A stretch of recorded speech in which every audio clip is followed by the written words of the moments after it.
Assalamu alaikum. Bismillahirrahmanirrahim. Today we are going to continue with our glands and our endocrine system. So the third one is the parathyroid gland. These are actually how many? Four glands which are situated on the posterior side of the thyroid gland. It means the back of the thyroid gland. They produce a hormone that is known as parathormone. It increases the level of calcium ions in blood. So here calcitonin decreases the level of calcium ions in blood and promotes the absorption of calcium ions, but the parathormone, the parathormone, it increases the level of calcium ions in blood. When there is increased production of parathormone, more than normal calcium salts are absorbed from the bones and added to the blood. When there is more parathormone, it means more it means more than normal calcium salts are absorbed from the bones. It means so they are saying that more of the calcium is taken out from the bones. It means like this hormone absorbs more calcium salts from the bones, and what it does, it adds the calcium salts to the blood. Okay, or the calcium ions to the blood, and taking from where? Taking from your bones. Consequently, the bones become brittle. Brittle means very weak. If there is a deficiency in the production of parathormone, blood calcium level falls. It leads to tetany, which affects the functioning of muscles.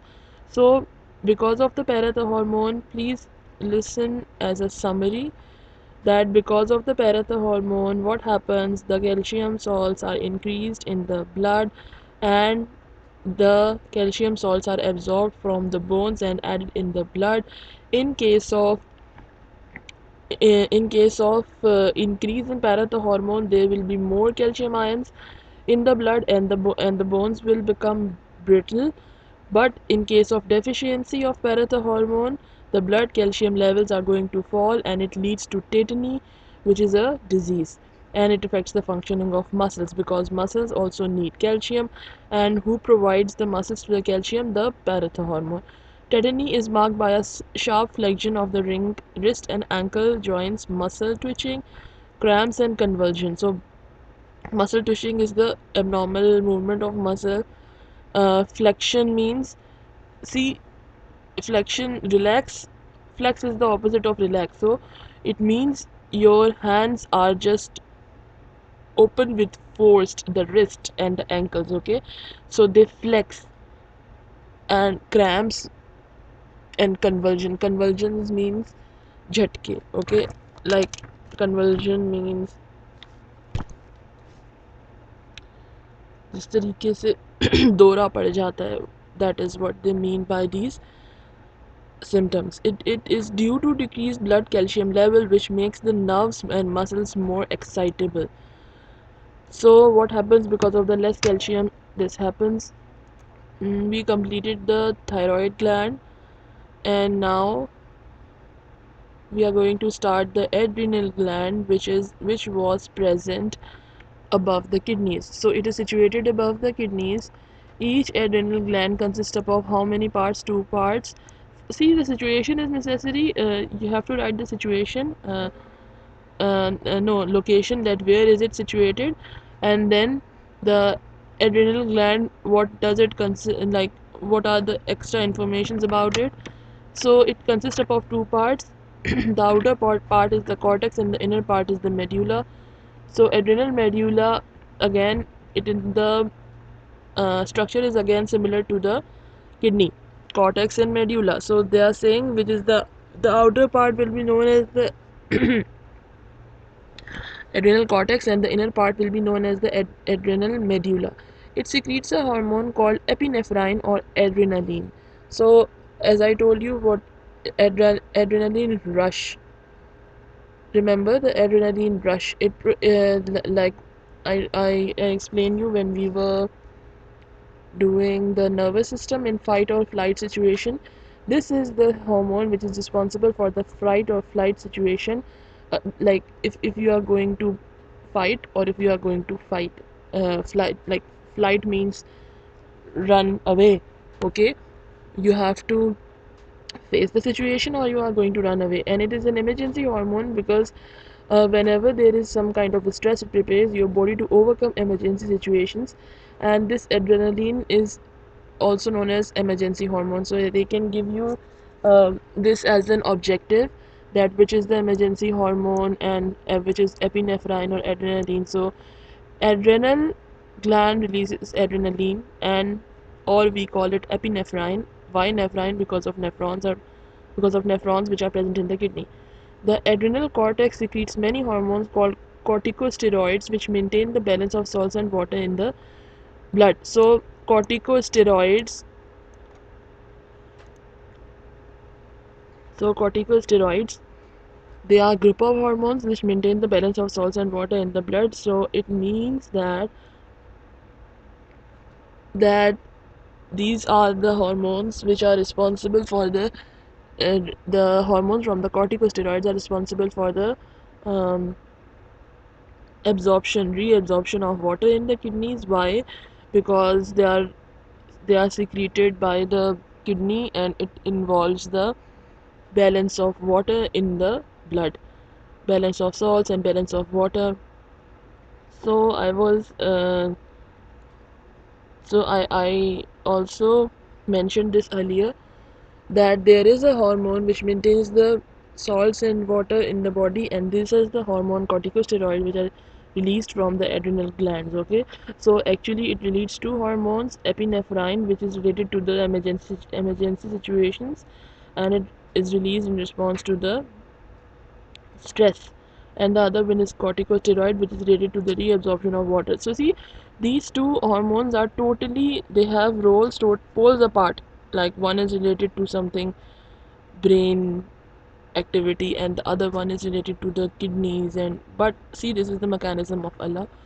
um, when a person experiences fear, anger, or anxiety, the rate of intensity of, see, whenever stressful situations come, what happens? The heartbeat increases, the blood pressure increases, the uh, blood flow to the limbs also increase. This I also explained, I think, earlier. Why? Because the blood flow to the alimentary canal and the skin is reduced. Because at that time, if someone is fighting or if someone is running also, what happens is that you need blood supply for to your limbs. Okay, the arms and the legs. So the alimentary canal, and skin, they do not receive adequate amount of blood, but the limbs receive blood flow, increased blood flow, and such changes prepare the body to face any emergency situation. Okay, now the next one is pancreas. This yellow box should be added in here. So whenever you are learning, please add it here in the epinephrine area. Pancreas, this organ has two functions. Now pancreas has two functions. The major part is at C. Now pancreas is an exocrine gland. I told you that some of the exocrine glands are also there, which have a duct. So as we all know that pancreatic duct is there, and this part of the pancreas is related to the digestive system. It releases and it releases digestive enzymes into the small intestine, and um, now it has two portions: ducted and ductless. The one, so it is an exocrine gland as well as an endocrine gland. That is why we are studying it under the heading of endocrine glands. The portion contains the portion of the hormone. So the hormone has two portions: one is ductless and one is with a duct, and both of them have two different functions. The ductless portion is the islets of Langerhans. These islets secrete two hormones, insulin and glucagon. Now, please listen with care because this topic is a little confusing. The glucagon influences the liver to release glucose in blood. So this is actually the maintenance of the blood sugar levels. How does your body maintain the blood sugar levels? This is how it maintains. The glucagon influences the liver because um, the liver stores some glucose and the liver releases the glucose because of the orders of the glucagon. So then because of the influence of the glucagon, it releases glucose. Okay, insulin influences the liver to take excess glucose from the blood, and so the blood glucose concentration falls. As you all know that those patients which are incapable of synthesizing insulin in their bodies, they are known as diabetes patients. And why insulin is injected into their body? Because um, we need to we need to uh, make the glucose concentration fall. Okay, and this happens because of the insulin which is injected. So glucagon releases the influence glucagon influences the release of glucose, like it helps in the glucose release. And the insulin helps in the falling of the glucose concentration, so it decreases the glucose, and the other one increases the glucose and helps in the release. Okay, the blood glucose concentration is maintained at the rate of 80 to 120 um, milligram per 100 milliliter of blood. The so this was an extra information. Okay, if a person's pancreas does not make normal quantity of insulin, the blood glucose concentration rises. I told you that the rise of the glucose happens when there is no insulin produced, and the situation and the disease is known as diabetes mellitus.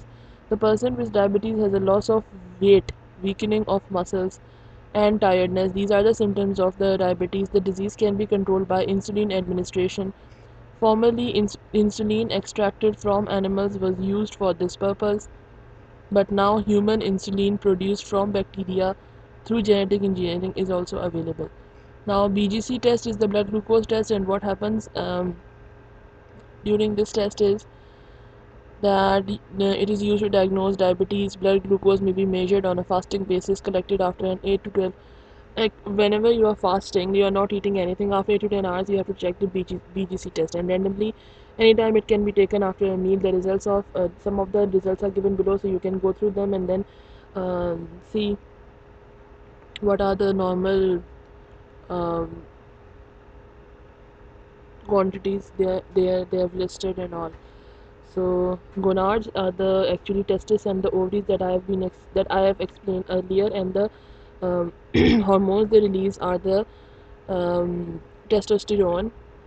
Gonads, the testis releases testosterone, and which is responsible for the development of male secondary characteristics. So in men, the testosterone is developed, and testosterone is released, and it is responsible for the secondary characteristics such as growth of hair, face, and the coarseness of voice. So that is why the voice of the men changes with time. Okay, and because of this hormone.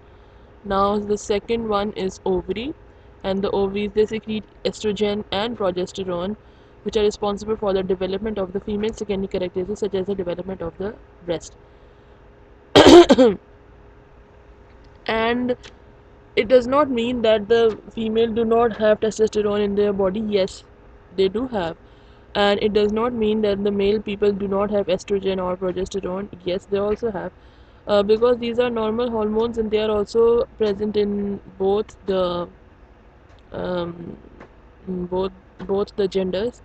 But definitely the quantity varies. The testosterone will be more in the males, and the estrogen and progesterone will be more in the females. Okay, um, and that is why the hormonal disbalance occurs when the testosterone is rises in the female body. What happens is that they develop they start developing facial hairs and things like that. Okay. uh, Feedback mechanism. Now, feedback mechanism is also important. Endocrine glands do not secrete their hormones at a constant rate. The rate varies with the needs of the body. See, like many other functions in the body, the hormones are also regulated by the mechanism, and this mechanism is known as the feedback mechanism. Actually, first you have to go through the definition. So, underline the definition that the feedback mechanism means the regulation of a process by the output of the same process. Positive feedback and negative feedback. See, look into the definition. The regulation of a process by the output of the same process. That will be, I'll be explaining further, that in negative feedback the output of a process decreases or inhibits the process. So in this case, the output of a process, output means the result of a process decreases the process. Okay. How? And for the and after the decrease, what happens is that the condition reaches to the normal value. For example, when the blood glucose concentration rises, the pancreas see when the blood concentration rises, the pancreas secrete insulin. It decreases the blood glucose concentration. So blood glucose concentration rises, pancreas secrete insulin, and then it releases the blood glucose concentration. Decline in the blood glucose concentration to a normal set point inhibits the secretion of insulin. When there is decline in the blood glucose concentration, the inhibition of insulin is seen. Similarly, when the blood glucose concentration drops below normal, the pancreas secrete glucagon. Now look at this. They say that it's a negative feedback. Why? Because the output of a process decreases or inhibits the process. For example, when there is high glucose, what happens? Insulin is secreted. See, now because of the secretion of insulin, what happens? Below normal glucose situation is seen. This, if more and more insulin is secreted, what happens as a result? Normal glucose concentration is seen, which is below normal. So this is actually what this is. This below normal glucose, this below normal glucose is actually the output, which is going to do what? That the output is going to decrease or inhibit the process. Because of the below normal glucose, the insulin is going to inhibit. Now no more insulin. Okay. After this normal glucose concentration is reached, the output it has come. Now because of the normal glucose, below normal glucose, the insulin is inhibited. Now what happens? The glucagon is secreted. Okay. Glucagon raises the blood glucose concentration, and then again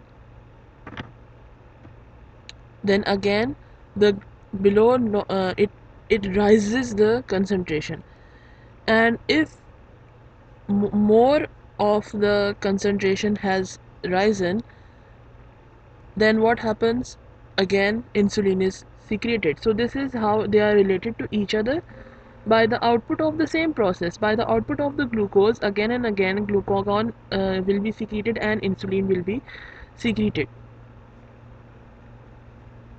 Now one more point should be mentioned here, that glucagon is not responsible for increasing the glucose concentration below normal. See here, rise in blood concentration to a normal set point. When the normal set point is reached, glucagon again is going to inhibit. Okay. Below normal, see, increases the release of glucagon, and when there is normal sugar, the glucagon is inhibited. Understand? So this is a signal for glucagon to stop when the glucose concentration becomes normal. If the glucose concentration is below normal, then the glucagon will be secreted. If it is normal, it will inhibit. Again, it is the output, which is the normal blood glucose concentration is the output, which is responsible for the feedback mechanism and it is responsible for the negative feedback of glucagon because it is going to stop inhibit. That is why negatives. Now we are coming to the positive feedback. So as a result of positive feedback, what happens is the changes that are resulting from a process, they increase the rate of the process. First of all, you must know the definition that the changes uh, increase the rate of process. Here the changes, they decrease the rate of process, as we saw in case of glucagon and insulin. But the positive feedback is very easy because the changes are going to increase the rate of process. For example, the suckling action of an infant stimulates the production of a hormone in mother, and this hormone works for the production of milk. More suckling leads to more hormone, and as a result, more milk production. Okay, so this was the chapter number, your chapter coordination and control, which we have ended. So please go through the exercise, and you contact me if there is any kind of um, confusion.